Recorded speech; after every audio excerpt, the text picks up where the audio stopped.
Hello? Bitch. Bitch, they done fired Nick and Vanessa Lachey from Love is Blind. I know, right? Ain't God good? Ain't God good? Not God actually answering our prayers. During Black Jesus died and rose on the third day, so as black women still we rise one?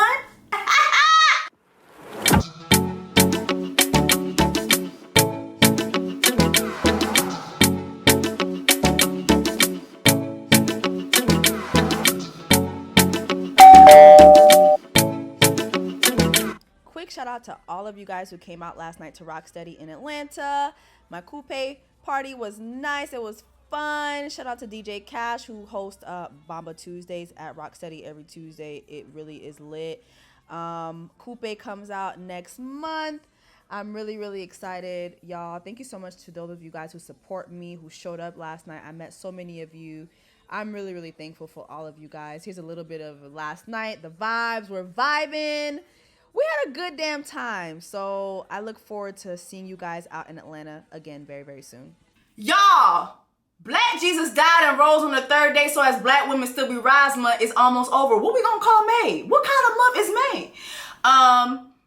Well, for those of you guys who don't know, I'm Haitian. If you don't know that, I'm not doing a good job of letting y'all know. Say how you send me. Say how you send me. Shout out to everybody. Shout out to all my Haitians. May is actually Haitian Heritage Month. And May 18th is Haitian Flag Day. So I don't know, maybe we could all be Haitian for May. I don't know. What other black holidays are in May? Because we need something. We need something for the Black Women's Month. You know, it's always Black Women's Month around here. So y'all drop down in the comments and help me out with that. Anyway, y'all, welcome back to my Chanel. It's your sister. I'm back with another Love is Blind video, child. I did not really expect to keep creating content on this season or just Love is Blind in general, especially since the show wrapped. But y'all might get probably another 3 videos after this because it's so much to talk about. But I want to be strategic in how I talk about it. I want to, you know, get into my little producer bag or whatever. You know what I'm saying? Have my clips lined up, have my pictures lined up. You know what I'm talking about?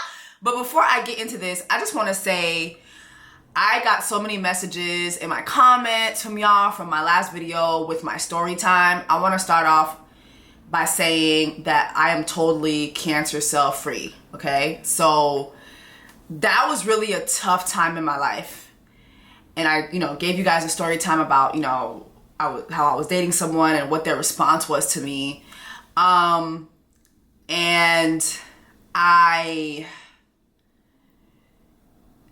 when I watched the video back on YouTube, because I usually will watch my videos, like I'll edit it and then sometimes like I'll watch it back on YouTube once. I was shocked that I shared that story and didn't cry. Like it's been almost, like this summer will make 2 years since that happened to me. I think for like the first year, I cried. Every time I would think about it, I cried. I cried thinking about that person. It just was crazy. And honestly, it just was a crazy time for me. I think that was the first time in my life where I was like, oh shit, my coochie not finna work. You know, like having a man tell you, oh, you're gonna have problems having kids. Like that is such an attack on your womanhood. You know what I mean? And like, I think I've just really lived my life freely. I've never really given myself like a time period of when I'm gonna have kids. And I think just going through that really changed my outlook on that. And it just was a really sad time, y'all. And I had to have several procedures and it took me a year to actually check up on my health. So the way y'all be seeing me moving and carrying on, I was literally like holding the weight of that and thinking, damn, I don't want to go back to the doctor because I don't want to have any more bad news. At the time, my family was losing my aunt to breast cancer. So I didn't tell my family. I didn't tell my mom until it was time for me to go to surgery. Like literally like 3 days before surgery. I buckled down and told my mom because I was like, I don't want to go through surgery alone. So she flew here. It was bad. It was a really sad time. And around that time too, we lost my aunt to cancer. It just was bad. Thank you for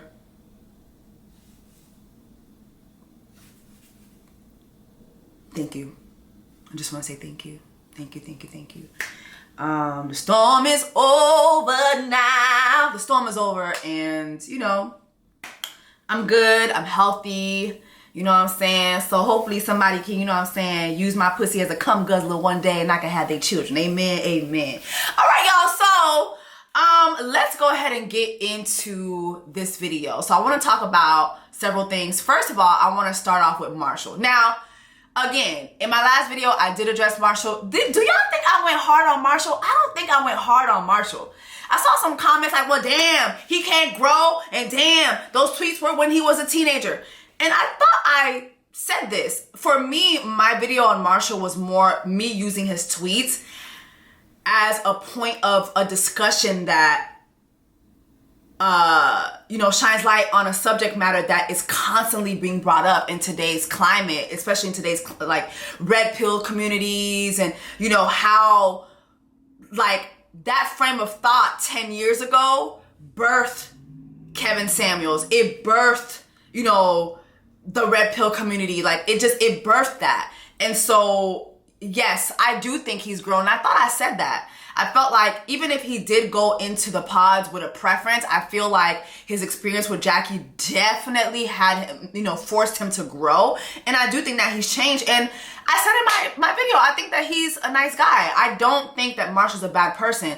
I do think that this was a point of growth for him, as well as I want black men who are watching this and watching his journey to learn from that as well. I thought I said all that in the motherfucking video. Didn't I say all that shit in the motherfucking video? Y'all be acting like y'all don't be listening to what the fuck I be saying. I'm Team Marshall. I'm still Team Marshall.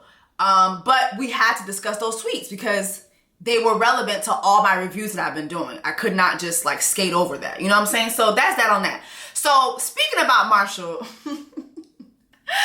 I was putting some information together for this video and I came across, you know, the footage of him first meeting Jackie. And we've all seen it when they first saw each other, when the doors opened and, you know, he was so excited to meet her. And I'm sorry, y'all. All I could hear was Marshall at the reunion saying, I mean, she was saying all these things about my sexuality. So I did tell her, well, bitch, your jawline is pretty strong. So for all I knew, you could have been a man. You know what I mean? And like, you know, Vanessa tried to shade him on that and try to make it bigger than what it was, as if we didn't see this girl calling him a booty muncher the entire fucking season. You know what I'm saying? But as I was looking at this footage, I was like, oh my God, he ate that. Marshall ate that. Marshall ate that because her jawline is giving Mike Tyson, I'll bite your ear off strong. It's giving strong. It's giving strong. Okay? Very strong. But I wanted to... I'm sorry. I don't give a fuck. It's funny. Look at her jawline. He ate. I'm sorry. He ate that. I don't give a fuck. He ate. And I thought it was very just whack how, again, Vanessa tried to make him out to be transphobic or whatever other phobic, when again, we clearly saw this girl call him a gay ass off ass bitch for the entire season. So no, he ate down. I'm sorry, he ate. Okay, but so I was watching again this interview with Marshall that he did on this podcast recently. I think it was from last week. And there is a clip from that podcast that I see that's like kind of making its waves. And he says that, you know, he talks about how he felt like Jackie was emasculating him and everything. And the host was asking him, well, you know, Jackie was so interested about sex. Like we saw in the show how when you guys left the pods and you went to Mexico, she wanted to know, everybody, did y'all have sex? Did y'all have sex? Who fucking? Did y'all hunch? Who hunch? And remember, you know, Marshall had said to her, well, hey, you know, if you want to wait till after we're married to have sex, you know, I'm willing to do that. She's like, excuse me? Baby, I need to test drive my car before I buy it off the lot, baby. I need to ride that bull, baby. You know what I mean? And so in the podcast clip that I'm about to show, he says that they actually did explore sex in Mexico. Now, I feel like he worded it very interestingly, because it's like, he doesn't say they hunched, but he says that they did explore. Sorry, Mom. I'm a freak. Okay. Yeah. We had a lot of conversations about it. And we explored that in Mexico. We explored that when we left Mexico. And it was, and you can see it in that conversation when she says, we don't have sex, bro. I'm like, that's on me? That's on me? Yeah. Because she was dealing with a feminine issue and I was waiting for her to heal. That's it. And that was really wild for her to bring that up and try to make it seem like I'm not crushing it. You know what I'm saying? Did y'all notice how he says in that clip that she was dealing with a feminine issue? Now, remember a couple videos back, I brought up a tweet thread. Remember that tweet thread that I brought up to y'all? Let me see if I can find it. Remember, this is a tweet from June 30th, 2022. So this is from last year, last summer, okay? And remember, they filmed this early last year. This tweet says, from Erect and Loyal. Oh my God, I just noticed the tweet name. Jackie and Marshall, they seemed to hit it off from the get-go, but things went south when they arrived to Seattle from Mexico. Marshall reported that he found herpes medicine in Jackie's bag in Cancun and was upset that she didn't divulge that information. Also, he was frustrated because they hadn't had sex. Jackie's defense was that she and some of her friends thought Marshall was gay, which made her feel uncomfortable. At the final party, where all the original cast were present, Jackie met Josh, who confessed that Jackie was his first choice. Now, you know, I already broke down that Jackie was not Josh's first choice, that Josh actually got engaged to Monica, oh Monica, watching ya. Who sang that song? Monica, oh Monica. What happened to the girl groups? Lord have mercy. But so in the interview, remember he says they explored sex. Okay? He never says that they had sex. And so when I saw that clip, I was like, wait a minute. Is he confirming that Jackie had a lifetime itch? As alleged in these tweets? Because here's the thing, right? I feel like Marshall is slick confirming this. But again, and I don't mean to beat a dead horse, okay? But again, you cannot tell me that you didn't have a preference and that Jackie wasn't your preference. Because it ain't no way in hell. If it was a woman such as my skin tone, my features, I don't see you putting up with all that, putting up with herpes medication, putting up with her calling you a gay ass, booty sucking ass bitch for weeks. You know what I'm saying? Like putting up with washing her clothes, powdering her damn pancakes, and she got and allegedly she got the herpes. Allegedly she got a lifetime subscription to itching. Allegedly, she got a lifetime subscription to coochie itching. I don't see it, baby. I don't see you putting up with that if that wasn't your preference. So what do y'all think? Do y'all think that is Marshall solidifying that? I slick think that the thing with Marshall's very classy. Marshall's very classy, which is the total opposite of what Jackie has been.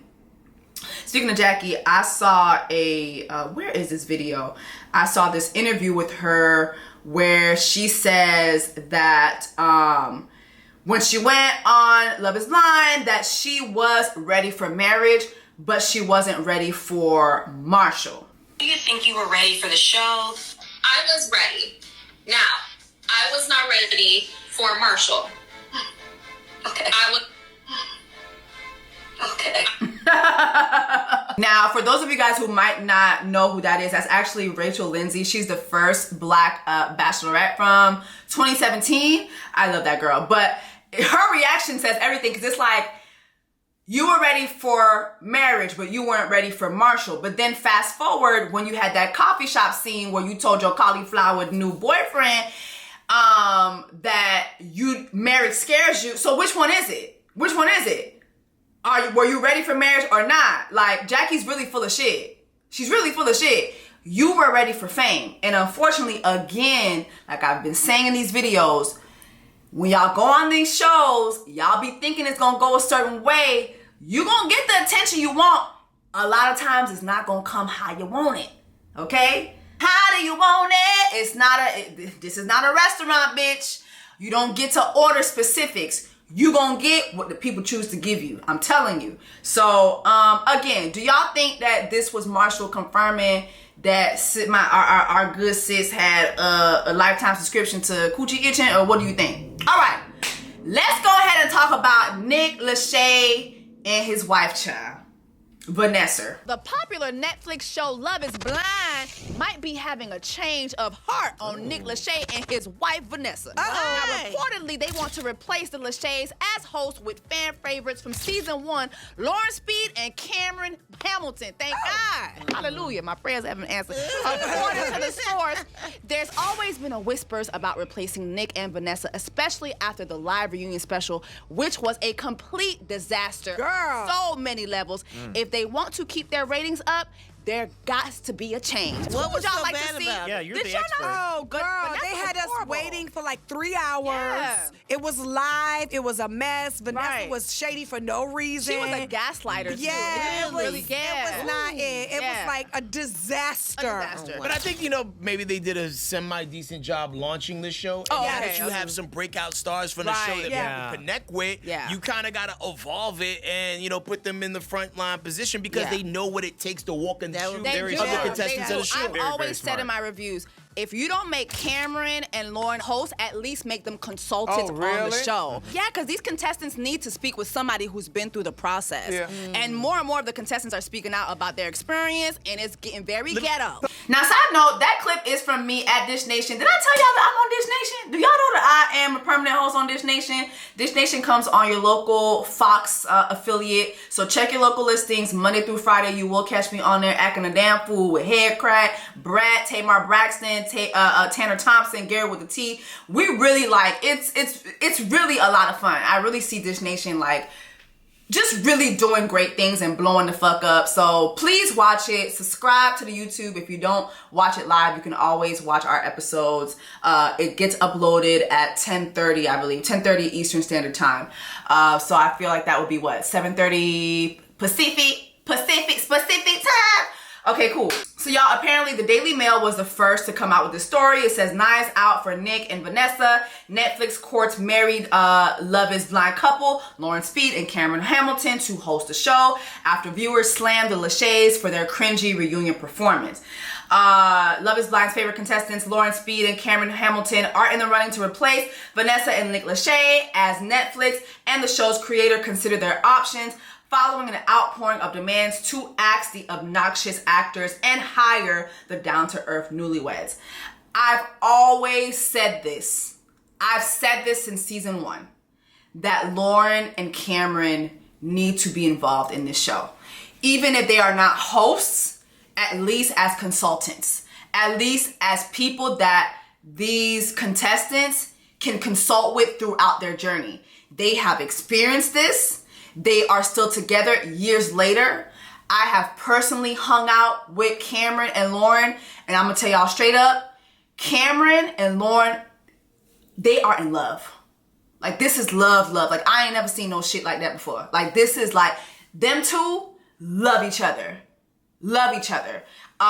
This process was successful for them, and they're obviously a crowd favorite. Why not bring them back? Which brings me again, I already dragged the reunion. I don't gotta go through that again, but here was a part that I didn't even address in my reunion review. Remember when Vanessa was like, oh, and now we're gonna have a little flashback to a previous contestant? I was thinking it was gonna be Lauren and Cameron, and lo and behold and fucking lo, it was Battiste. Who the fuck asked for this?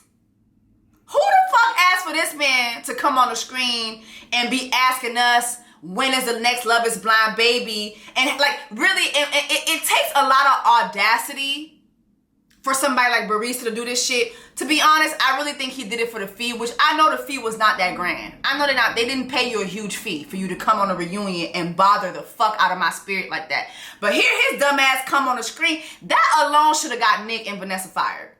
Cause we've been asking y'all for Cameron and Lauren, and you gave us this. Before I continue to dig into Battiste's ass, quick PSA from Netflix's Love is Blind future co-host Cameron Hamilton. As a community, can we agree that it's always inappropriate to ask couples when they're going to have a baby? because you don't know what couples are going through at the end of the day. They may not be ready to have kids. They may be having difficulties conceiving. They may have other things going on in their lives that make it difficult to have a baby. So you really have no idea what's going on in a couple's life. A lot of couples go through a lot of turmoil and suffering, and they don't show that to the surface. So this is not just for Lauren and I, this is for couples everywhere. It's inappropriate to ask them when they're gonna have a baby. So just be happy for couples and appreciate them for who they are, and that's it, y'all. So I wanna say, can we agree as a community that it is always inappropriate to ask when a couple's gonna have a baby? Hope you agree. Somebody please send this clip to Vanessa Lachey. Cause girl, it just was fucking cringe. It was fucking cringe to watch you like pressure and beg for a Love is Blind baby. You are a woman. First of all, you know the experiences that women have with our bodies. Like, you know how difficult it is to have children. But also, it's like, even when it's not difficult to have children, people are lifing. Life is hard. Like, in this periodically, economically time, it's very inappropriate for you to keep badgering the contestants about when they're gonna give you a Love is Blind baby. Bitch, why don't you and Nick have one? Why don't y'all have a Nick is blind? Why don't y'all have a Nick and Lachey? Nick and Vanessa Lachey is so blind they don't see that. We don't want to see them on this fucking show, baby. How about that? So I tried to erase this from my motherfucking mind, but then it just keeps coming up. So Barista done got somebody pregnant, right? TikTok, you know, TikTok needs its own investigation series. Like, the way, I really hope TikTok is paying these investigators, okay? Because y'all done found this man's baby mama, right? Now, let me play y'all this clip of Barista and his baby mama being revealed. Everybody has been wondering who Battiste baby's mom is, and it looks like we've just found out. So 4 days ago, Battiste posted this on his Instagram. Might have been the villain on TV, but gonna be the hero for this little guy. Meet my little man. He went on to share some awful cute pics of him and his little guy, who I believe from a video might be named Aiden. But the big question has been, who's the mom to this cute little guy? And who had a baby with Battiste? This man has literally just finished 2 back-to-back dating reality shows. He was on Love is Blind, then he was on After the Altar, of course, for Love is Blind, and then he was on Perfect Match. So the internet has now figured out who the mom is, and all because Battiste filed an open case on Monday, and it had her name on it. I'm hoping some of you know what an open case means, because I don't. Drop it in the comments if you know what that means. I don't know if it's a paternity test or what, but here she is. So this is Battiste baby's mom. So everyone has been trying to figure out the timeline and how it's possible that this man had a baby in between filming and releasing 2 dating reality shows. So apparently Perfect Match was the last one he did. It was just aired in February of this year, but it looks like the filming for it was March of last year. So March 2022. So it's totally possible that he ended up meeting this little guy's mom. She got pregnant and they ended up having a baby. Now, just for clarity, right? Before I get into Barista's ass, when you file an open case, filing an open case is basically like a civil dispute, right? So you're filing some type of civil complaint against a person. So from what I can conclude, because I don't care enough to go do research about what his open case is with this lady, but the only thing I would think that would make sense is that he's disputing something that has to do with this baby that he has with this woman. Okay, so maybe he's disputing paternity, maybe he's disputing child support, but whatever it is, I'm concluding it has to do with this child. Okay, now that we've gotten the legalities out of the way, I'm not going to talk about how this lady looks, but I'm going to revert to a statement I made in my Dear Marshall video or Marshall Not You video. Y'all's preferences don't prefer y'all. Y'all's preferences don't prefer y'all.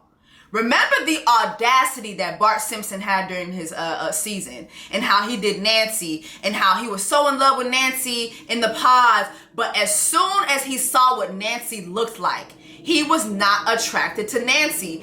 And you had Nancy, you know, basically like fighting with herself. Who the fuck? Why are people driving while I'm trying to record this video? What is going on? The audacity that he had to basically like not be attracted to Nancy, and basically Slick called her ugly. Like, you know, Slick called her unattractive, you know what I'm saying? And you had her basically fighting with herself and even going far as to like dye her hair blonde, like to match how Raven looked. Like the girl went under a lot of changes from how she looked when they were filming their season. Post filming their season, like she really like jazzed up her look, because look at Raven. Like Raven was his preference. And remember when he met with Raven, he was like, oh my God, like me and Raven, like look, we're both like gym buffs and we're both this and that. He was going on and on about how Raven looked good. And did y'all ever catch how Raven never, ever even looked his way, other than that one time when they first met each other out of the pod? She never expressed any interest. She never said that man was attractive. She never saw anything remotely good looking on this man. I mean, she took one look at that motherfucking Rice Krispies haircut, that fucking Kid and Play haircut. And again, like how the fuck, like this man has so much audacity. Look at him. Look at him. Remember how he was talking about Raven? It's like he was for sure that he was possibly gonna be able to like switch things up with her, and she wasn't having it. First of all, SK ain't shit. We know SK ain't shit. We know Mr. I Do Not. We know Mr. I Do Not ain't shit. We know that. We've seen how he cheated on her with that white lady with the African booty. You know what I'm saying? We've seen how he cheated on top of her time and time again. He wasn't shit. But Battiste did not look better than SK. And I know a lot of y'all was slick trying to call SK ugly. SK's not ugly. I'm sorry, y'all. SK's not ugly. I don't give a fuck. SK's not ugly. SK is very good looking. To me. He was very good looking. But it's like when you see a man with that much audacity end up with a baby mama that looks like this. And again, I am not calling this woman ugly. I'm not saying anything about her appearance, but I'm saying he literally called Nancy unattractive on several occasions. Indirectly, of course, right? And he expressed very clearly, but indirectly, but very clearly, that Raven was his preference. The math is not mathing. Because for all that audacity, even going on Perfect Match, remember how he was on Perfect Match? Like, acting like he was like the cream of the fucking crop. And it's like, again, the math is not mathing. Because how do you have all that mouth and all that audacity, and this is your baby mama? This is your baby mama. Have y'all ever dated a nigga or a man? I'm sorry for those of y'all who are non-niggas watching this, and if you are a non-nigga, please don't say that word, please. But have you ever dated a man and he's telling you about his preference, he's telling you what he's looking for, and then like, you know, then you see what his baby mama look like, and it's like, the continents are not meeting. Them continents don't meet. Shout out to Nisi now. The continents are not meeting. These men's preferences do not prefer them. I really want y'all to get that through y'all heads. And I remember somebody was in my comments telling me, well, we could say the same thing for you, Jessie. Your preferences don't prefer y'all. Y'all black women, your preferences don't prefer y'all. Okay, but the difference is we're not obsessed with y'all. Y'all are obsessed with us.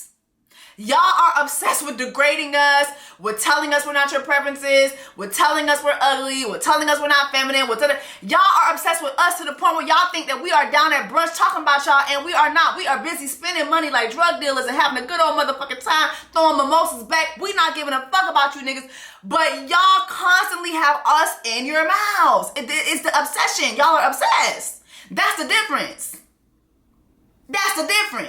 Okay? That's the difference. All right? Okay? All right, next subject. Let's talk about salaries. Because, bitch, we need to talk about this. We need to talk about these salaries, okay? I'm pretty sure you guys have come across some content addressing the salaries of these contestants. I want to address it and also talk about it from the standpoint of someone who has done reality television. Here's the thing, right? I'm telling y'all I'm going to be focusing on these dating shows, but I really want to give you guys a perspective from someone who has done reality television. And I feel like I always have, but I've never discussed pay.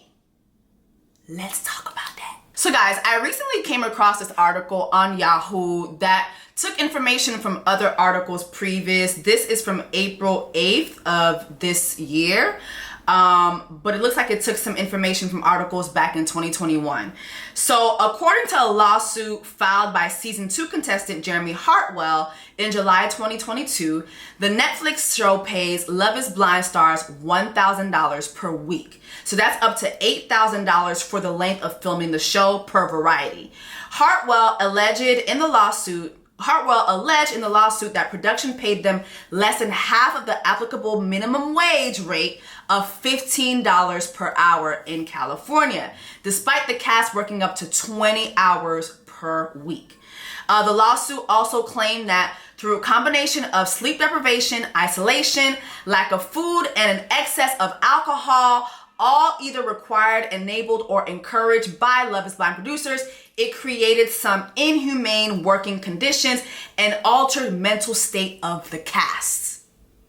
Kinetic Content, the production company behind Love is Blind, has since said there is no merit to Hartwell's claims in the lawsuit.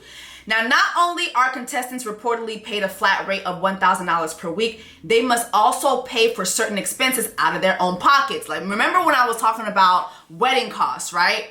This kind of touches on that. They must also pay for certain expenses out of their own pockets. Love is Blind cast members from season 1 reportedly paid for a majority of their weddings. Imagine being as big as Lauren and Cameron were and not knowing you guys were going to be such a big hit, and then realizing that over 30 million, 40 million people, like probably at this point, probably 50 million people have watched you, and this was your rate, and you had to kind of pay for your wedding. Not only are contestants, a production rep previously told Women's Health, of course production supplies some of the basics, but because these are real weddings, it's up to them as to how to spend their money. Those basics include the venue, food, and music if the couple goes through with the wedding. However, anything additional must be paid by the couple getting married. So when Brett was having that fit about his pants, you mean to tell me he paid for that? Because that's my understanding of this, okay? Love is Blind creator Chris Colin previously revealed to Newsweek that weddings are covered by the show, but if anything over and above what we would normally do, then the couples are most certainly welcome to do that. So he's kind of confirming, he's slick confirming what they said. Now,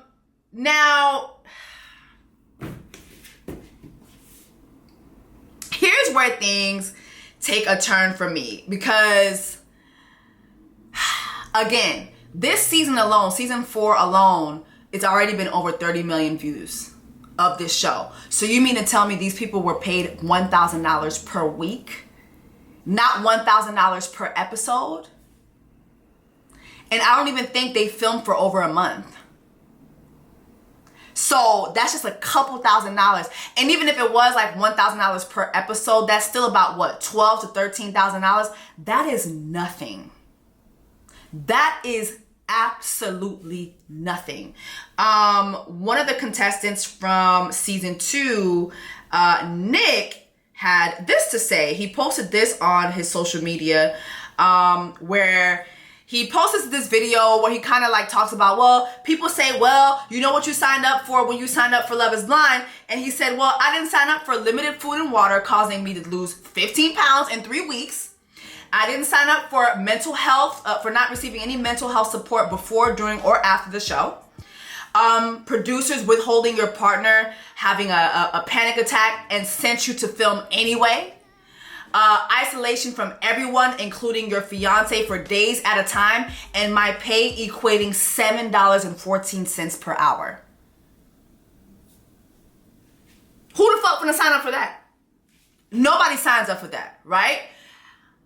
But then I'm like, okay, yeah, I understand what he's saying, but these contracts though. So let's talk about contracts. So I want to talk about when I did one season of a reality show, right? When I see these people saying this about their pay, I will never forget being at reunion, right? Because I knew even the reunion I didn't want to go to, but I was like, I'm not going to be a pussy. I'm going to go to the reunion, right?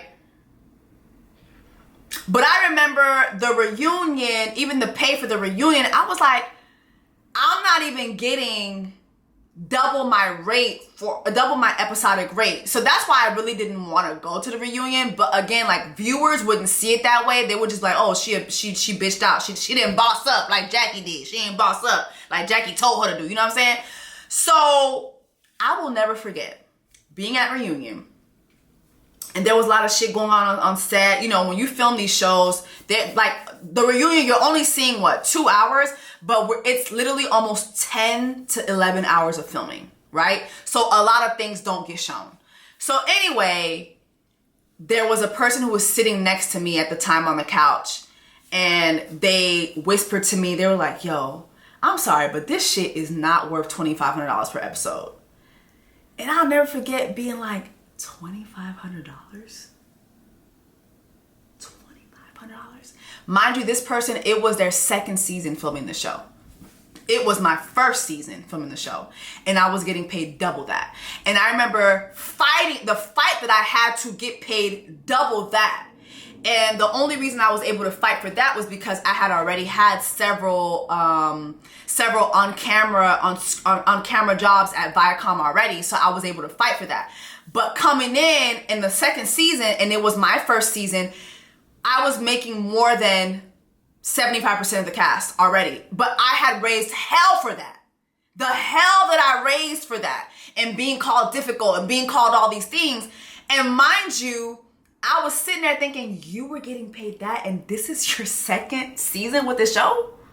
Now, I remember bringing that up to a producer that I became friends with. The same person was the one that told me that they were told not to show me being funny, not to show me any good light. They were trying to get me to fight with my mama. Like, it was just crazy, right?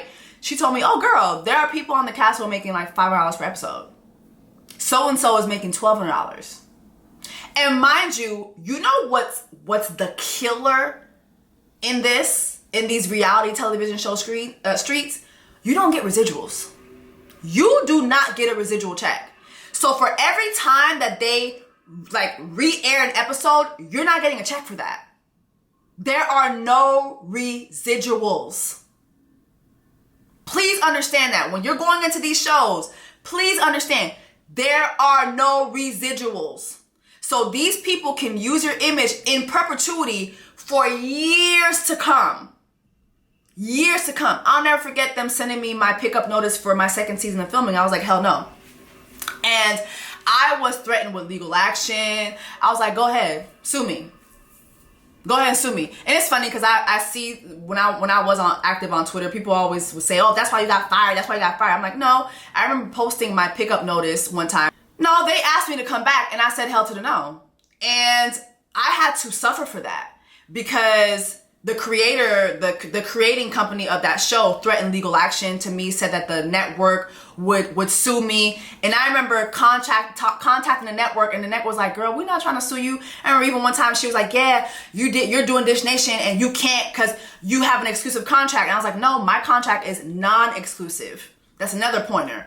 Make sure you have a non-exclusive contract. Having that non-exclusivity clause in my contract played a big part in me continuing my journey in doing what I do, but it didn't stop, a certain entity from trying to blackball me and call. I had a show called Power Star Live with Will Packer. Will Packer's team received the call that I couldn't work with them. So when you guys see me standing here today, doing Dish Nation, doing Wildin' Out, doing all these things, please understand that it's because I dug my heels in, and it's because of God's favor and God's grace on my life. Because now, fast forward, I'm on Wildin' Out. Wildin' Out is under Viacom. VH1 is under Viacom. And remember, this entity told me that VH1 was going to sue me. Okay? Make sure you have non-exclusivity, a non-exclusivity clause in your contract, because a lot of you guys that are going on Love is Blind or on a lot of these shows, y'all are becoming big stars. And so you never want to not be able to exercise working with another company because this company has you held down. And if they want to try to blackball you, they can. I'm sorry, y'all. I'm going to tell y'all the truth. That may, make me look unappealing in hosting the show. Listen, whatever's meant for me is meant for me. And, I know I'm meant to host a big dating show one day. So whatever's meant for me is meant for me. I don't care. I'm going to tell y'all the real, especially those of you guys who follow me. I'm going to tell y'all the real. The last thing that I want to address is, how I always say, these people need to be looking for a therapist, not looking for love. Look at this clip from Nick's wife. Remember, Danielle, she came off so unhinged during their taping. Look at this. So you may have seen this article by now, and I wanted to touch on a few things. First, the psychobil. There was a 30-minute screening with the psychologist in where I talked about my past and current mental experiences, as well as my past suicide attempts and traumas. And it ended with, well, it sounds like you're okay now. So looking back, I probably shouldn't have agreed to go on the show, and I really wish I was more educated and self-aware at the time, but I also did trust that the psychologist would not choose people that they did not deem mentally fit. And because of the premise of Love is Blind, I actually thought it was going to be different. So during the show, the producers were constantly bringing up past traumas in order to break you down emotionally and get the reaction that they wanted. And I also thought that the things that I disclosed in the psychobil were confidential. Reliving these things every single day was tough. Next, I want to talk about Mexico. So Nick and I were about to head out to the couples party, but last second they said that I couldn't go because they thought I had COVID, which was weird to us because we had been together 24/7. And Nick could see my anxiety already starting to boil up, so he asked the producers to leave someone there with me that I trusted. That didn't happen. I got in my head even more, wondering why they actually didn't want me to go, as well as thinking about whether or not I disclosed too much too soon to Nick about some very sensitive subjects. So that's when I had a full-blown panic attack and went into the closet because I was scared that they were hitting cameras. When Nick got back, I refused to be filmed, I refused to be mic'd because I was still hyper anxious. And they sent Nick in mic'd because he had no idea what was going on so that they could pick up my voice. Nick realized what had actually happened and also that I was alone the entire time he could pick up my voice. Nick realized what had actually happened and also that I was alone the entire time. He actually took off his mic and threw it at producers saying, "We are done. You're not exploiting us anymore. Let us leave." I then told them that I had tried committing suicide in the past, that I wasn't trusting myself, that I was having suicidal ideations, and that I had to go home. Right after I said that, everyone from production, the crew, ran over to try and persuade us to stay, but no therapist. So constantly have in the back of your head the $50,000 fine, whether or not they'd enforce it. I really wish that they would have just let me leave in Mexico, because not only did that impact my mental health moving forward throughout the entire experience, but Nick's experience as well. And after filming, I was in such a dark place that it not only impacted Nick, but every single person that cares about me. After filming, I did decide to take a leave of absence from work to attend an outpatient trauma therapy, but I'm still struggling. I might get sued for this, but I really just hope that it teaches Kinetic to treat their contestants as human beings, and I also hope that it helps viewers give contestants more grace when they're watching. I often get asked why some people say that they had a positive experience, and 1, your experience is highly dependent on how ethical your producer is. 2, there are a lot of people who do benefit from the relationships that they have with Kinetic and Netflix, and I can't blame them for that, but one thing that wasn't mentioned is that while in Mexico, the only way we could get room service was through our TVs. 2, our TVs were disconnected. There are bodyguards outside of the hotel room to make sure you don't leave.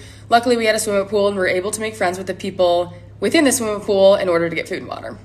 And there's so much more. As critical as I have been of this show and cast members, I cannot not have empathy for this. You have to have empathy for this. Mind you, these people are not walking away with a lot of money. And then they're not walking away with any mental support. And then now they're celebrities. with nothing to show for it but a couple 100,000 followers on Instagram. And that does not always translate into monetary value because they just became stars, okay? Just became stars. I can only imagine what these people are going through. I know for me, going through what I went through post being on reality television and fighting for my life, fighting for my career, I know mentally the cost of that, what that was mentally. So I feel like I can relate. But again, this just really does not look good. And I really hope that Love is Blind, Netflix, that you guys really, really explore the treatment of these contestants. They deserve more than that. They are making y'all a killing. A killing. They deserve more. They deserve better pay and they deserve better mental support. I'm here for creating entertainment. Create your entertainment. I get it. But let's not forget that these people are human beings. Anyway, y'all, drop that in the comments. Let me know your thoughts on this video. I do have a couple more videos that are going to come your way next week. So make sure you like, share, subscribe. I love y'all and thank you so much. I'll see y'all in the next video.